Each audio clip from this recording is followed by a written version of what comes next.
Bom dia, gente! Tudo bom? Eu sou a Isa e você está no Lido Lendo. Seja muito bem-vindo ao canal. E hoje vim fazer a resenha de um livro incrível que você precisa ler. Você tem que ler. Eu tô falando de As Pequenas Virtudes, da Natalia Ginzburg. Gente, esse livrinho é fininho, mas é uma coisa tão boa de ser lida. Assim, são coisas tão lindas e tão duras e tão interessantes. E eu tô apaixonada, eu quero ler tudo dessa autora agora. Quero muito. Eu gostei demais desse livro, me levou a pensar muito, me tocou, me emocionou em várias partes. E lógico que eu vim aqui falar desse livro pra vocês, porque esse aqui merece.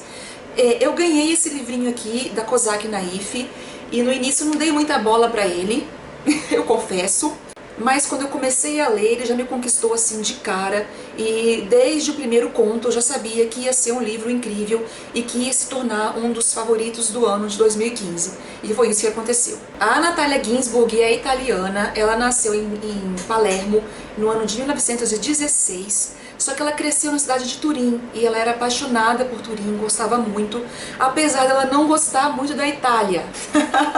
Ela deixa bem claro aqui no texto que ela não gosta muito da Itália, que o povo italiano é diferente, é mal educado e que não sei o que o país é uma bagunça, e ela compara muito a Itália com Londres, porque ela morou um tempo em Londres. Só que em Turim ela viveu muita coisa, né? E ela foi muito amiga de Cesare Pavese, que é aquele escritor, aquele poeta italiano. Inclusive tem um livro dele aqui, que é da Kozak, da Prosa do Mundo. É esse aqui. Vamos ver a cara dele? Tá aqui, ó. Eles foram muito amigos. E ela cresceu, ela nasceu numa família de intelectuais judeus. Ainda muito nova, ela se casou com um cara chamado Leone Ginzburg e com ele teve 3 filhos. Por causa da militância do casal, né? Mas principalmente da militância antifascista de Leone, ele acabou sendo morto aos 35 anos. Mais pra frente, ela se casou com outra pessoa chamada Gabriele Baldini, e ela também, ao longo de sua vida, teve muitas amizades famosas, né? Teve muitos amigos famosos. Eu já falei aqui do Cesare Pavese, também foi muito amiga do Italo Calvino, do Elio Vittorino, do Montale. Então, assim, ela viveu num mundo bem interessante. Ela tinha muita coisa para contar. Ela foi escritora, ela foi editora, ela foi ativista, ela foi deputada. Ela também traduziu livros do Proust e do Flaubert, do francês para o italiano. Mas enfim, por que eu quis dar esse panorama geral um pouquinho da Natalia Ginzburg antes de iniciar a resenha? Porque esse livro aqui são textos, são contos autobiográficos. O livro então contém 11 textos, que se misturam aí entre ensaios e textos também autobiográficos, tá? Mas todos eles você tira alguma coisa. Você pode até não gostar da essência do texto, mas com certeza você tirou alguma coisa dali. E isso eu achei incrível. Como eu disse, são 11 textos, a primeira parte são 6 e a segunda parte são 5.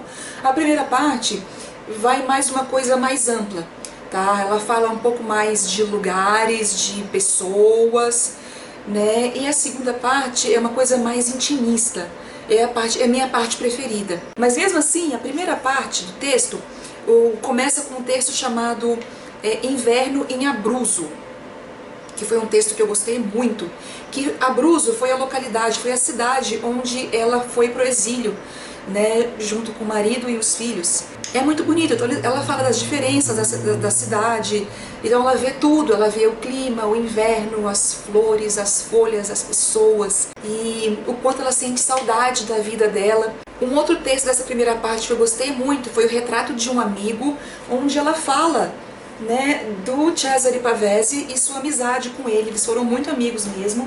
E eu vou colocar meus olhos aqui porque sim, eu vou ler vários trechos desse livro, porque precisa. Ao lado dele, frequentemente nos sentíamos humilhados, porque não sabíamos ser sóbrios como ele, nem como ele modestos, nem como ele generosos e desinteressados. Tinha nos últimos anos um rosto sulcado e escavado, devastado por angustiosos pensamentos, mas conservou até o fim na figura a graça de um adolescente. Tornou-se nos últimos anos um escritor famoso, mas isso não mudou em nada seus hábitos esquivos, nem a modéstia de sua atitude, nem a humildade, conscienciosa até o escrúpulo de seu trabalho de cada dia. E é realmente um texto muito bonito. Ela cita vários poemas do Cesare e é bem bacana. E o último texto dessa primeira parte, eu gostei muito, que é um texto chamado Ele e Eu, onde a Natália vai contar pra gente um pouquinho do relacionamento dela com o segundo marido, Gabriele Baldini. E cara, eles eram muito diferentes, extremamente diferentes. É tanta coisa diferente num casal que você acha que não dá certo. Mas dá. Ele sempre tem calor e eu sempre frio. No verão, quando realmente está quente, só faz se lamentar do grande calor que sente e se irrita quando me vê vestindo um pullover à noite. Ele sabe falar bem algumas línguas, eu não falo bem nenhuma. Ele tem um grande senso de orientação, eu nenhum. Em cidades estrangeiras, depois de um dia, ele se movimenta com a leveza de uma borboleta. Eu me perco na minha própria cidade e preciso pedir informações para voltar para casa. Ele adora teatro, pintura e música, especialmente a música. Eu não entendo nada de música. Me interesso bem pouco por pintura e me entedio no teatro. Amo e compreendo uma só coisa no mundo, que é a poesia. Ele ama os museus e eu acompanho com esforço, com uma desagradável sensação de dever e de cansaço. Ele ama as bibliotecas e eu as odeio. Então, gente, esse texto aqui, Ele e Eu senti um caráter cômico, mas quando ela começa a se aprofundar um pouco mais na relação dos dois, eu senti uma coisa pesada, sabe? Eu senti melancolia e mágoa, né?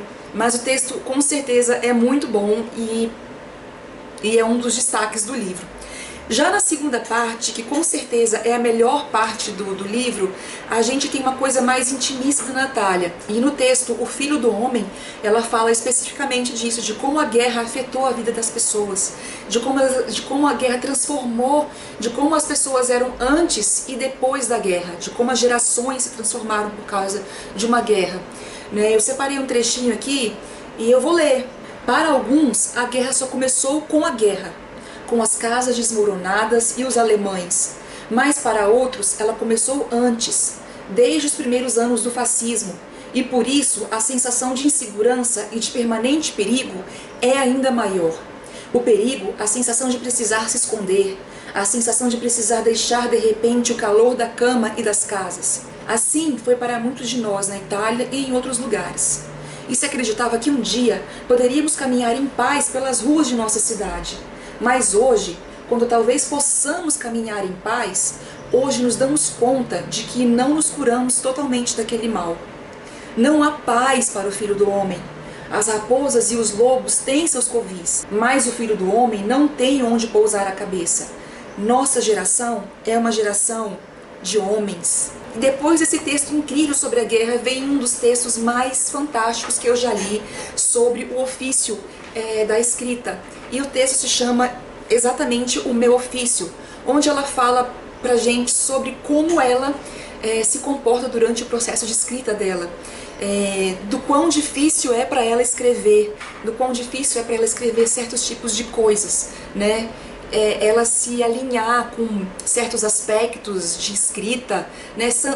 Sendo que o que ela gosta e o que ela sabe fazer é simplesmente escrever. E podemos lembrar também que quando a Natália começou a escrever, ela assinava como homem, porque, né, uma opinião de uma mulher não era bem aceita naquela época como escritora. E a coisa não para, não termina nunca. No próximo texto, chamado As Relações Humanas, é um texto muito sensível. É um texto autobiográfico, onde ela vai falar de como é difícil a gente mudar o foco das coisas, de como a gente de como é difícil a gente mudar. E junto a isso, ela vai fazendo um paralelo da visão de uma criança e de uma criança crescendo numa casa, com brigas familiares, né, e tudo isso. E é muito sensível, gente. Eu acho que é um dos meus preferidos, tá, do livro. De vez em quando, explodem pela casa as cóleras de antigamente, agora, às vezes despertadas por nós, pelo nosso rosto de pedra. Somos tomados por um turbilhão de palavras violentas, as portas batem, mas não estremecemos. Agora as portas batem por nós, contra nós, que continuamos imóveis à mesa, com um sorriso soberbo. Mais tarde, sozinhos em nosso quarto, se esvairá de repente o sorriso soberbo e desataremos a chorar, fantasiando sobre nossa solidão e a incompreensão dos outros diante de nós. E sentiremos um estranho prazer ao derramar lágrimas escaldantes, abafando soluços no travesseiro. Então, chega, eu não vou ler mais. É sério, gente, eu tô falando sério, eu me emocionei muito com esse livro, eu me emocionei de novo agora, que mico! E pra encerrar essa resenha, né, com calma, eu preciso falar do último texto que é incrível e que dá título ao livro, que é As Pequenas Virtudes, que ela fala quais são as virtudes que ela acha que ela deve ensinar para os filhos, né? Você pode não concordar, mas é o que ela acha e foi o que ela fez com os filhos dela.